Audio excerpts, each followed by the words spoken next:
السلام عليكم ورحمة الله وبركاته. ازيكم يا حبايبي؟ عاملين ايه؟ يا رب تكونوا بخير وسعادة وراحة بال. النهاردة هنتكلم عن تفسير رؤيا الوجه في المنام بكل ألوانه وتفاصيله.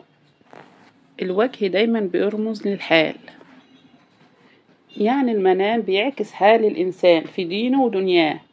أولا الوجه الأبيض للمرأة والرجل، يعني لو المرأة منتظرة مولود فالمولود بيكون ولد لو كان الوجه أبيض، يعني بشرى ليها بقدوم مولود ولد. لو الرجل شاف نفس الرؤية وكان منتظر شيء أو بيسعى لشيء معين فده بشرى له بمولود ولد. ولو كان منتظر تجارة فدي تجارة رابحة، والله أعلى وأعلم.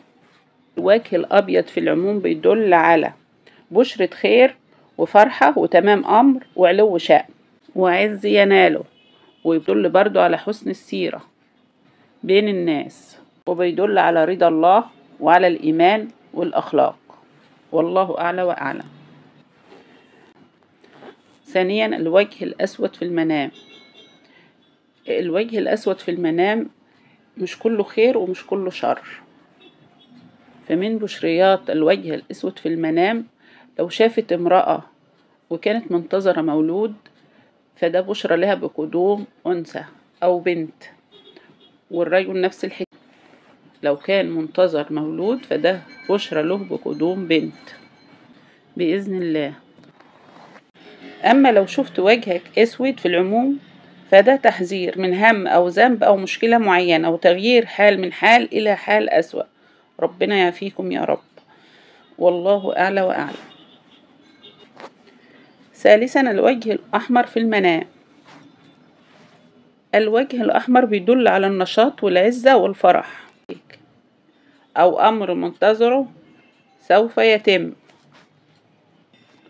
ممكن يرمز إلى الحياة وممكن يرمز إلى أمر يغضب على حسب سياق المنام.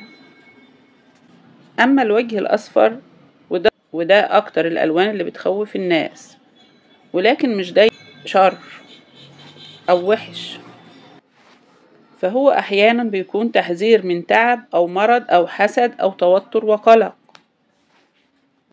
سيصيب الرائي. ربنا يحفظكم يا رب ويعفو عنكم، والله أعلى وأعلم. وأحيانا بيدل على قوة الإيمان والتقوى والتقرب إلى الله أو اللي بينك وبين ربنا.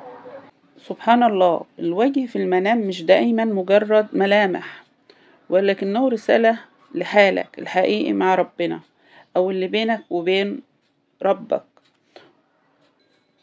والله أعلى وأعلم.